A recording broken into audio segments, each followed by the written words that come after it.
Hello and welcome to Theatre Chat Live, episode 20. Happy Pride Month, everyone. We have made it into the 20s. This is episode 20. How exciting. Thank you so much to everyone who has tuned in to our Theatre Chat Lives in the past. And if you missed last week's Theatre Chat Live with Magic Mike's Manny, you can just watch it on IGTV or on YouTube. So, it's there for you guys to catch up on. Nothing to worry about. We are using badges today, so we are a not-for-profit organisation. So if you were or wanted or were able to donate any badges, you will be giving back to the theatre industry. So just to let you know why that is there. I hope you all had a lovely week and a bank holiday, sunny bank holiday weekend. Has anyone been to the theatre? Let me know if you have been to the theatre. What shows have you seen? I haven't been... What was the last show I saw last week? I saw Here Come the Boys last week, which was just a bundle of joy and fun and a really good night out. So yeah, let me know if you guys have been watching any theatre or if you have your tickets booked. It's always great to hear what you guys have been up to in the past week. Today we are talking about some new theatre coming to London. We have two lovely guests. Our first guest is Gabrielle Brooks, who is going to be in Jess coming to the Pinter Theatre this month. And then we're also going to be speaking to Paul Taylor Mills about MT Fest. I can see some people have been. Tanti Jackson said, I went to Les Mis on Sunday. It was incredible. Everyone that has been to Les Mis have just said how incredible it is. Cassie says, hi, miss event hopping with you guys at London Theatre. Yes, Cassie, soon it's going to be happening. Everyone's going to be out and about and yeah, we'll see you there. It'd be so great. Pickles says, the weather has been lovely during the bank holiday weekend. It has been. But don't let it stop you booking tickets because it's always good to escape from the sun every now and then. Cool. Without further ado, let's invite Gabrielle into the chat. Gabrielle has been in many shows, including A Midsummer's Night's Dream at Regent's Park Open Air Theatre, in 12th Night at the Young Book, the Bone on Netflix. Let's start the interview. How are you doing today, first of all? I'm good. The sun is out. I'm happy. The sun just does wonders, doesn't it? A bank holiday and the sun is shining. I'm like, bliss. Thank you. Thank you, sun gods. It definitely makes a difference. And I feel like it's about time. I know. We deserve it. Absolutely. So to start off, I like to do a little bit of an icebreaker. Yeah. And I had a little scroll through your Instagram and went all the way back to 2014. Oh, damn. And found this photo. So Jess is all about Notting Hill Carnival. I found this photo of you at Notting Hill Carnival. And I was wondering, first of all, if you remember this. And second of all, do you remember your first ever carnival? I remember that like it was yesterday. If you show me a picture of me at Carnival, I can tell you what happened at that Carnival, like more or less. That one was kind of amazing and horrendous at the same time because it would not stop raining in that very English fashion. And that is one of my closest friends. We've been going to Carnival together since we were 15 years old. And we sort of have a tradition with a bunch of mates in a very well, we know better than to sort of conform to gender stereotypes. So we had a bunch of girls, a bunch of guys. The guys all brought the booze. The girls all brought food. We met up at the same spot every single year. We hit the same spots every single year. Looked for the same floats. But my first carnival, that's so difficult. Maybe I was like 7. Mm-hmm. It's really difficult to remember my first. But I can't forget those ones with my friends because we sort of built a little tradition, all of us, and it was amazing. I love that photo. That's so funny. Oh my God. Great. I literally found it and I was like, this is ideal. This is what I'm starting with. Well, like when I think about the show, and I know everyone says this when they do a show, but I'm like, parts of it really resonate with me. It's like, no, but this is genuinely about like my life experience. Carnival is me. I go to Carnival, like it's a big part of my life. So I just feel really lucky to be able to do it. Absolutely. So I was going to say, the show is, what am I going to say? It's coming to that Pinter Theatre. And I just kind of wanted to talk about your journey with the show and when you first kind of read it and how it resonated with you, but then also its journey so I saw the show at Theatre 503 a few years ago. And since then it has grown so much, and it's so great to see that it's got to where it is now. So what's your journey with the show? Yeah, I actually heard about the show, oddly, from that friend in that photo. Oh, amazing. Who is not a theatre goer at all. She only goes to the theatre to watch me in a show. So when she told me about the show, I couldn't believe it. I just thought it was the most bizarre thing ever, because she never speaks about theatre. It's not really her thing until she comes and sees me, and then she's like, oh, I really like it. It's quite cool, actually. But I remember I couldn't see it, and I was gutted because I was doing a show. I think I was doing a show at the Young Vic at the time. So I couldn't go, and I remember being so gutted because I just couldn't believe it existed. Because it's not just that it's about carnival. Like, Juve is a really specific time of carnival, and it's this, I don't know how to explain it, but it's this kind of out of body experience time where you party from the day before to the next morning, just continuously, you know, food, music, great vibes, until you go into carnival and you've pretty much had no sleep. So it is this weird out of body experience. It's bizarre. But I remember reading the script, and I remember reading the script and thinking, this woman is so talented. Yasmin Joseph is so talented. I feel like all of us actors have had that time in lockdown when we've been like, oh, you know what? Maybe I should be a writer. Yeah, I'm a writer. Yeah, why not? And I read the script and thought, yeah, this is so detailed and so in depth and so gorgeous. I was like, I'm not a writer. clearly I can't do this. This is not for me. But the thing that resonated with me is the characters.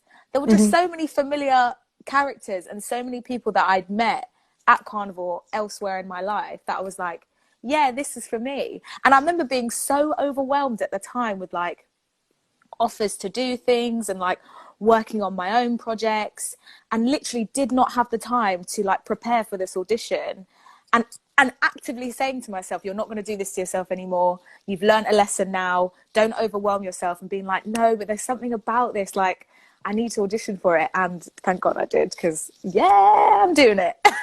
Definitely. And it's nice sometimes to kind of, when you get those shows that pop up, normally when you kind of say, no, I'm just going to chill out for a bit, an opportunity comes and you can't kind of help yourself. I saw a video with Yasmin, and she was kind of saying that Gervais and Carnival has such a big history, and there's so much about it. And she was kind of saying, how was I going to put this all in one play? And the show has so many different themes. Can you talk about the kind of themes and issues that it tackles? Yeah. I mean, how long is this live? but it really does cover like a range of themes. Like, it's anything from, it talks about like female friendships, and really specifically like female friendships, like people of color with immigrant parents is a very specific type of friendship and a very specific like way of growing up. And also like respectability politics, which I think is a big issue at carnival. I remember there were like 2 years I didn't go to carnival because some of the issues that these girls deal with in the play were some of the issues I faced when I went to carnival, and it deterred me from carnival for a little bit, and then I ended up straight back there in 2018. So it was fine. Ancestry, it deals with a lot with your relationship to your ancestry and your history. The thing that really sticks out to me is your responsibility to your ancestry.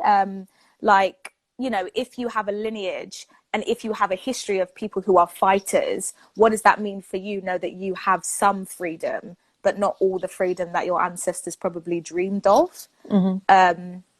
Yeah, I mean, there's a lot coming of age, just growing up, and what does it mean to be a woman? Like, what does it mean to be a Black woman in Britain? There's a lot of things. It's kind of amazing that I love that she was so worried, because she's smashed it. She's definitely got them all in there. Definitely. And I was reading an article about carnival, because to be honest, I didn't really know that much about it. I'm from the south of England and I've never been.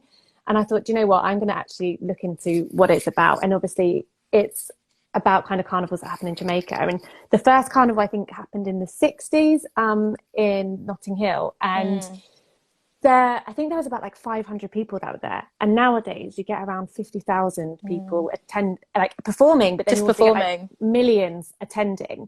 How do you think carnival has changed over time? I mean, carnival has changed over time, like London has changed over time, like not at all.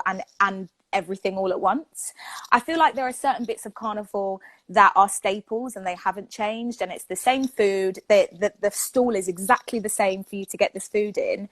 But it's just that it's typical. It's like it's been gentrified in some ways, which I know for some people is amazing. But if you've been going for a long time, is really jarring and a bit odd because you're just used to the tradition of it. It's gotten more money. Sometimes, like certain floats have gotten a lot more money, so the costumes are more extravagant and it feels bigger. It definitely feels bigger. It used to feel like more specific to like Caribbean culture, and now it's sort of like spouted off into all sorts of different cultures and celebrates like a variety of cultures. There's more white people there than I remember when I was a kid, which is amazing. But yeah, gentrification was like anything, isn't it? Like, yeah, it's just been gentrified in some ways, and then you have those same spots that will never change and haven't changed since I was a kid, and I hope they never do change. So yeah, definitely. Watching the show, I definitely kind of the gentrification, you get that, and that's spoken about in the show, particularly through kind of the different characters in the show. How there's only 3 of you on stage, but there's loads of characters. How does it feel kind of delving into all those different characters? I love the multi-rolling.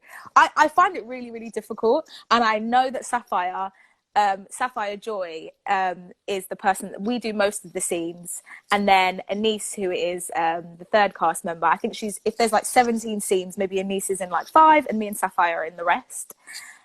We find them so difficult. The back and forth is ridiculous. We switch so quickly, but I love them because, like I was saying before, I know all of those people. I know those old Jamaican granddads.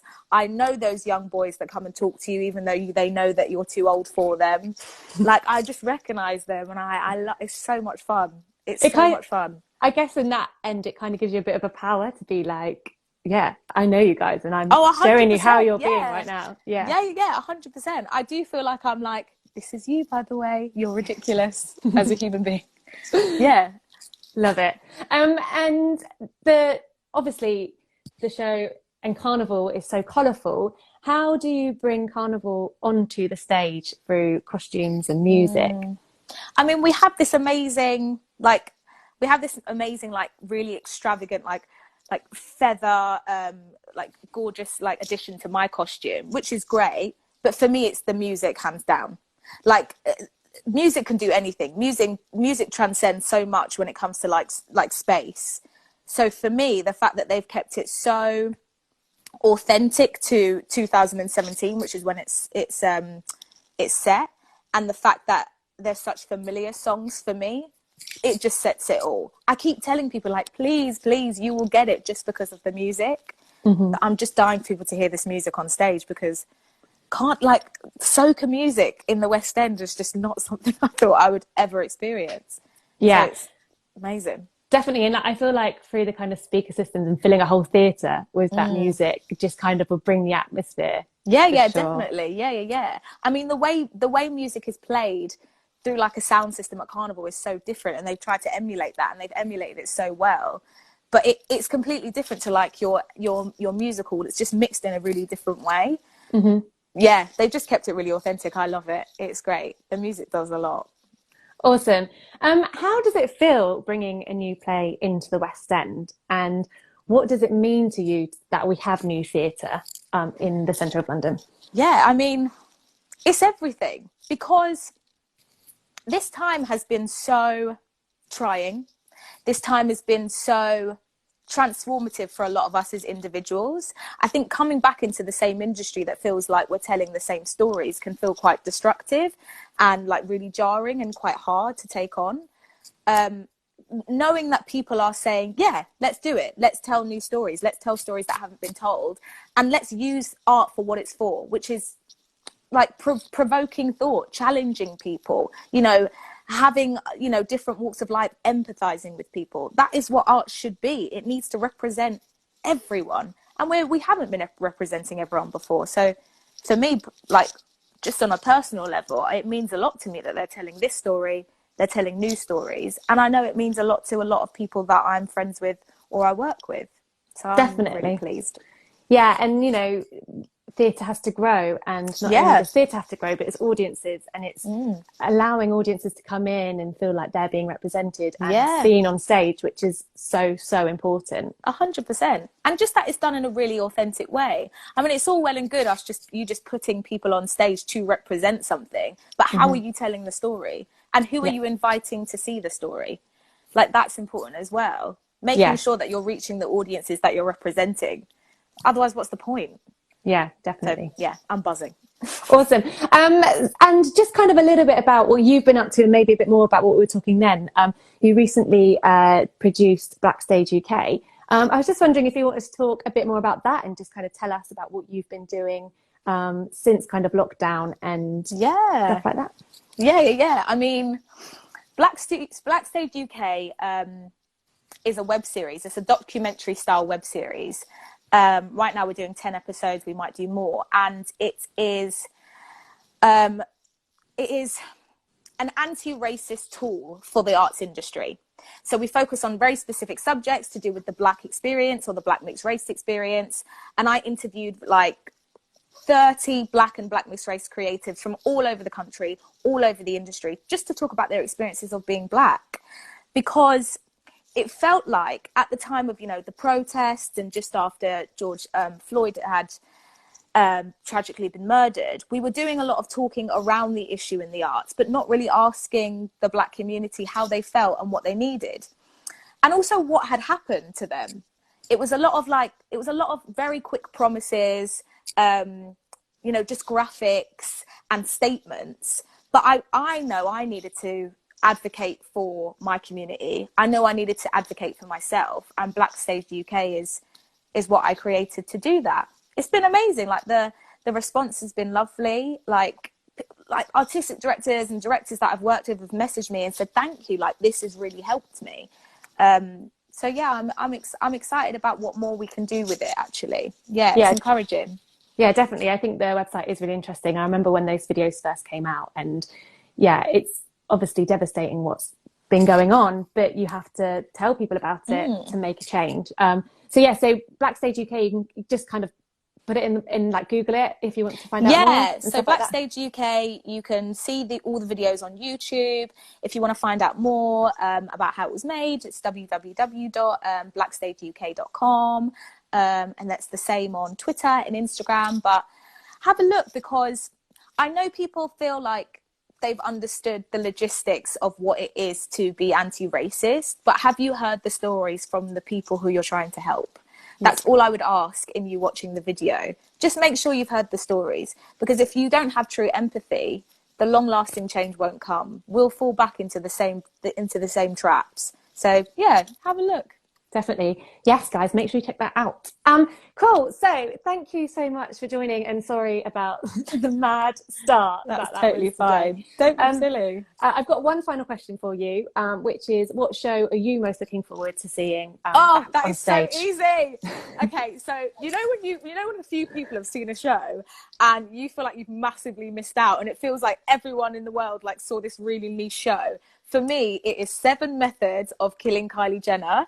And it's at the Royal Court, and I'm buzzing that they brought it back. And I feel like I was the first person in line, and I cannot wait. I bought it for like the last performance because I feel like it will be fire, because it's like the last one. So yeah, I saw that one when it first came out, and it was nominated for an Olivier Award as well. So everyone saw it but me. Yeah, you're so behind. So behind. But I can't wait. I'm so excited. You'll absolutely love it. Well, thank you so much, Gabrielle. Duvet is opening from the 16th of June to the 3rd of July at the Pinter Theatre, and you can get your tickets at officiallondontheatre.com.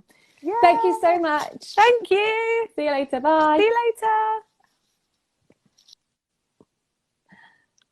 Awesome. Okay, let's move on to our next guest, Paul. Fingers crossed this is working again. I've calmed down a little bit now. I feel like I'm back in the zone. We're back here. Hi. Hi, Paul. How are you? I'm good. I was really, really enjoying that. I was quite happy just to let you talk. I feel like I could just speak to Gabrielle forever about everything. It sounds amazing what she's doing. It's brilliant. Definitely. You're sideways on my screen. I don't know if you're sideways on your screen. Does that work? No, that's the outside area. No one wants to see me sideways, do they? Is that better? Yeah, that's better. I realise I've got a Beautiful. perfectly positioned bar sign behind me as well, so you'll have to bear Very on with me. brand. I I like it. know, very on brand for me. Um, Paul, you are the former artistic director at the Other Palace, and you are now the artistic director at the Turbine Theatre in Battersea. It's exciting I to have am you on indeed. because we don't have many producers. We've had a few producers on here, and it's lovely to kind of talk to producers about what they do and everything like that. Ah, is So, that good for you, by the way? I'm just trying to get somewhere so I can, let me, you're at the oh, yeah, there we that's are. good. There we are. Are Let's see you if in? that stays. Yeah. I love this. I'm Like, gonna hold it. I'm gonna yeah. hold it. Let's If do that. Yeah. let me know if your arm gets Okay, tired, and fine. then just It swap it also over. means I can cut out the bar, Yeah. right? Brilliant. Perfect. So let's start first of all about producing and how you got into producing. How did I get into producing? I was an actor, and was always really the person in the room that had too much to say for himself. And someone took me aside and said, "I think maybe you're a director." I started off directing, and then just suddenly realized that actually it was putting the right people around the table, working out how to market a show, casting a show, choosing the show that actually is where I felt more at home as opposed to being in the rehearsal room. And then just went out there and did it. And this was many moons ago, and started, when you're a young director, you are by default producing as well. And yeah, that's really it. And then I got very lucky, some might say, or worked hard and had shows like In the Heights and Carrie, and that kind of hit the zeitgeist at the right time. And then the rest is history, as they say. Yeah, definitely.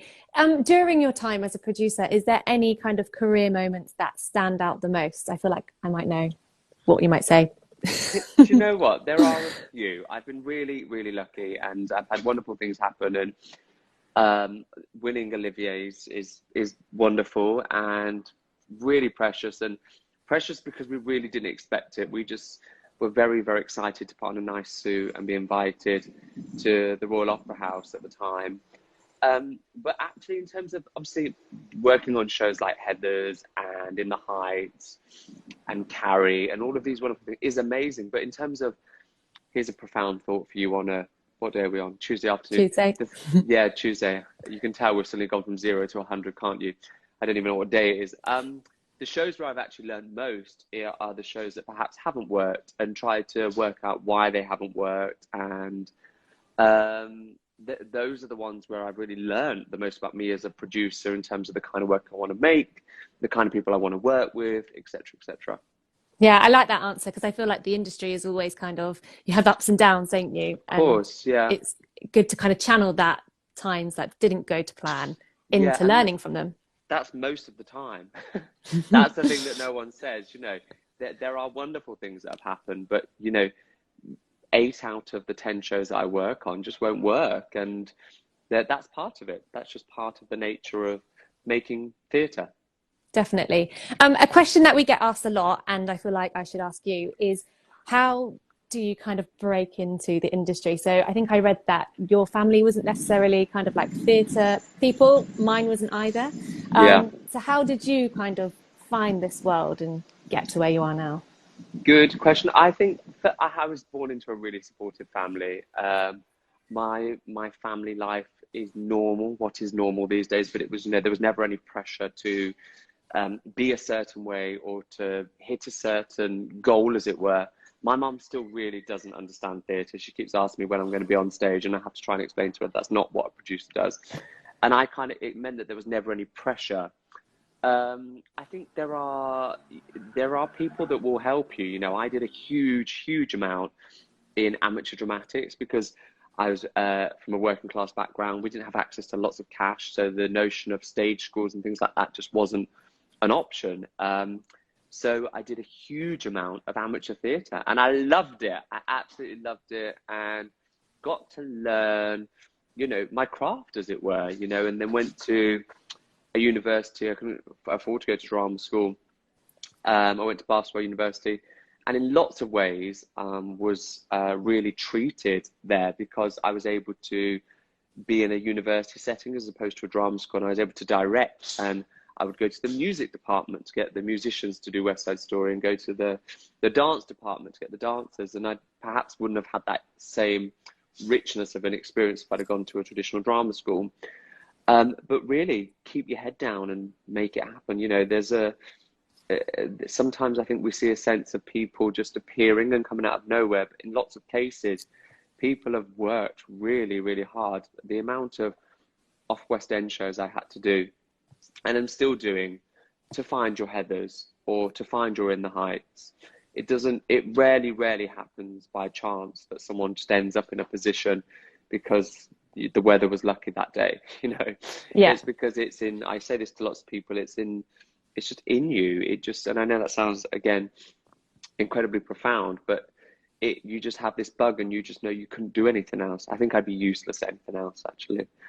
Yeah. Well, I really like when you were saying, you know, you didn't go to drama school, you went to uni. And I think that's also something that people don't often think when they're maybe at school. They think if they want to be in theatre, they need to go to drama school. But actually, university have just as many opportunities and chances for you to find what you want to do in the industry.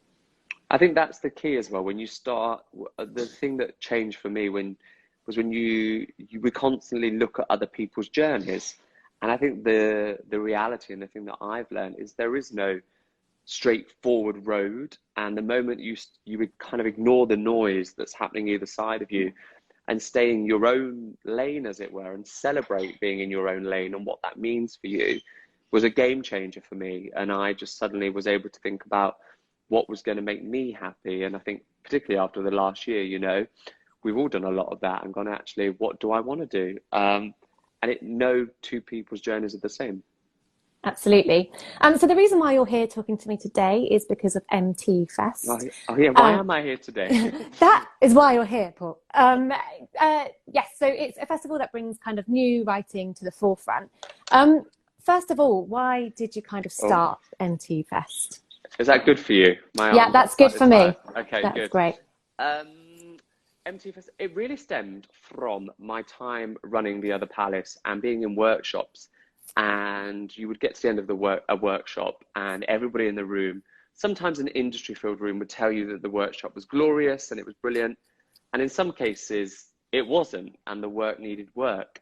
And sometimes I felt that we could be terribly British about things and just, you know, and just gloss over some of the kind of gaping holes in story or tone, and, you know, I compare it to a film in the way that when a film is edited or before its premiere, it will go through several revisions and with test audiences. And it always felt very odd to me that we'd make musicals and we'd spend years and years and hundreds and millions of pounds sometimes on musicals. And then the audience, which is one of the most critical components in that jigsaw, is brought in the final hour. And then you get to previews. And if there was big things that needed to change, it's really hard and complicated and costly to change things. And so part of me wanted to demystify the making of new musicals and for people to understand what goes into making a musical. And so what we do with MT Fest is we invite real people, punters, as we call them, audiences, into the room to be a part of that process and to see, you know, how a show moves. And with a show like Heathers, which was not necessarily new, but certainly new to us, it was amazing to see it kind of go from a studio workshop to a small off West End production to the West End, and it's returning to the West End, and then on a tour. And what I really want to do with MT Fest is for people to see that trajectory and to see how crucial that is, that you involve the audience at every step of the way. Definitely. I guess the audience then feel kind of a bit more a part of it, and you have that kind of personal relationship with the show, don't you? Exactly, yeah. And just trying to find out, you know, does anyone care about this idea? Does it resonate in 2021? Who are the audience, you know? Does the branding work? It's been a real, saved me a lot of money and time. I bet. Honestly. There's 8 different shows in MT Fest this year. Yeah. I'm going to test you. Can you name them all? Oh gosh. Yes, I can. Far from Heaven, hashtag Hmm. 50 Days, Cake, Tony Blair, the rock opera, Millennials, The Man in the Ceiling, gosh, what was it? Proud. Oh gosh, there's one. I can't. It's like forgetting a child's name. Housefire. You said that one? Housefire. Housefire. That Housefire. was me trying to do Housefire. like fire then. Like classic Housefire. Okay, GCSE that was you. drama, Housefire. fire. I'm really annoyed that I forgot that one because that was one of the best ones. I put you on the spot. I absolutely Yeah. put you on the spot there. So yeah, I was reading about them and I was like, okay, right, which one should I try and think that I'd like to go and see? And then actually read all of them and thought they all sounded great. Ones that I was super interested in was Millennials, because I'm on the cusp of being a millennial. And I think that one probably. I'm on the cusp, and this is a whole new thing to me. And just an interesting fact that I learned. You know, you have baby boomers, Generation Z, millennials. This might not be in the right order. Do you know what they're calling the next one? Is it Generation X? No. No, baby Zoomers. Baby Zoomers. Zoomer. No, they're Zoomers. not. They are. I know. That's amazing. Oh my God, Zoom. They've I really know. I done well know. at that, haven't they? I know. I love that. Yeah, I never really know where I'm in, but I see millennial things and I'm like, actually, yeah, I feel like I relate to that. So I'm just going Yeah, to put exactly. myself in there. If you like avocado, you probably are. Yeah, I think that's the truth, isn't it? I also like the sound of Housefire, endangered animals kind of in a rock band. It's brilliant. Yeah. Taking, inspiration from Greta. And yeah, talking about the kind of environment. And then also hashtag 50, which is a grime musical. And I like the line, it's an interpretation of British history told through the eyes of unrepresented Brits today.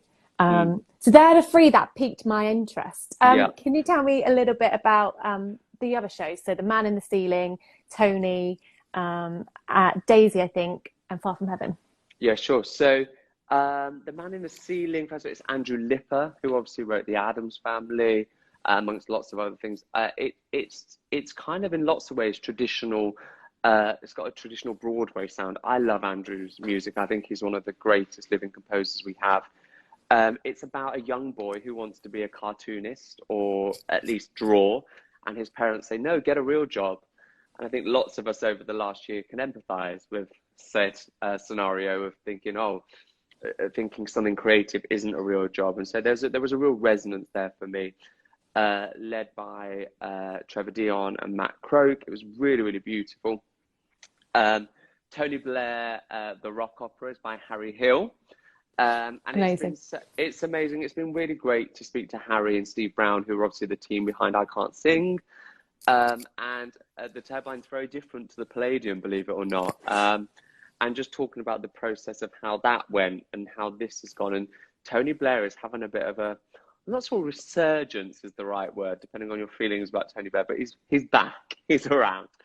And it's been so useful. And it's like what I was saying to you earlier about MT Fest, and there's nothing like being in the room and just feeling if a moment is landing or not, because you kind of can't busk with an audience there right in front of you. And again, I feel in lots of ways, I'm sure Harry won't mind me saying this, I Can't Sing would have benefited from this kind of process where in its kind of raw bones, I mean, I loved it when I saw it, but in its raw kind of components, does this book stand up? Do these songs stand up? Millennials that you pointed out, but I'm not allowed favorites, but if I was to have favorites, Cake and Millennials are brilliant, both because the music I think just sounds different to any other musical I've heard, and as I am listening to try and find shows for the festival, that's what I'm looking for. I mean, does this take us somewhere different that we haven't been yet? Does this do something different? Does it move me? And both of those two for me do that, and the music starts and I'm like, wow, this sounds like something I haven't heard. Absolutely. Sounds so exciting. How can we then kind of watch these shows? So it started on the 17th of May, and now it's kind of going on a digital tour. I'm interested, what does a digital tour mean? I still don't know, but this sounds good, doesn't it? That's great. So I'm a firm believer in looking at like what the last year has given us all in terms of trying to find different ways of engaging with audiences. And we've moved the schedule for the festival about 10 million times. And when we got the 17th of May date, I was like, come hell or high water, you know, artists are precious creatures. We have to do this. So really, the idea of filming them and making them available was something that I was really, really keen to do. And then part of me, you know, I had shows that have toured before, and I thought, why can't they go and live on regional theatres' websites alongside bespoke marketing things? So by that, what I mean is, whilst the shows were here, we set up a kind of chat room upstairs where we had people interview writers to talk about the process, actors to talk about why generating new musicals is so important. And all of the venues will have different bespoke marketing. So not only will they have the 8 shows that will live on their website, but also, say if one of the actors is from Norwich Theatre Royal, then they might have an interview about how someone like me, if I was born in Norwich, might get into theatre. And we've tried to kind of target each venue in a different way. And it's been amazing, you know. The last year has forced me to open conversations with venues that perhaps might never have happened if I hadn't have had that time, really, or space to think about how we might be able to engage with them. Absolutely. I think growing up kind of in a small town and being open to, there was theatre, but kind of small theatre, and being open to those, you know, stars that have been on the West End and coming to you digitally on tour, but still coming to you is a really kind of great thing, and definitely something that I think digital and the world of social media has been amazing to do.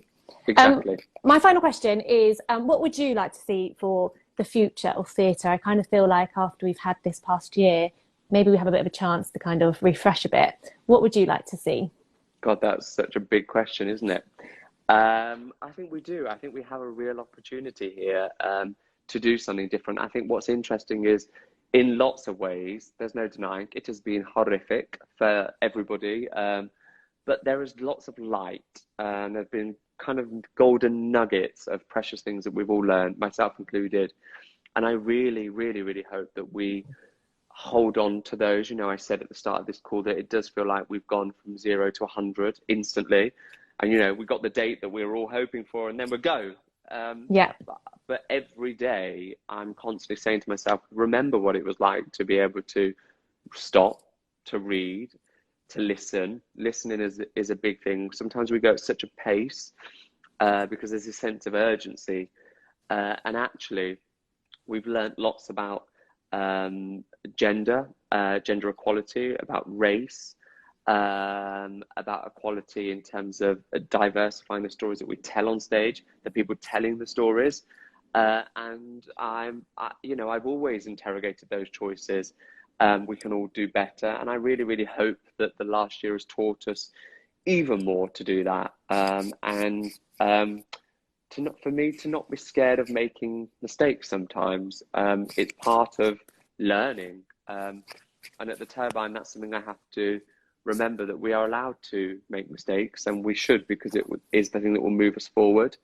And I hope the future of theatre for me is that. I'm really, really fortunate that I have shows like Heathers and Be More Chill going into the West End, and my heart is definitely with those shows. But at the same time, the stuff at the Turbine, the new stuff, and trying to find those new ideas, the future Heathers, the future Les Mises, the future Phantoms, hopefully will happen somewhere like this.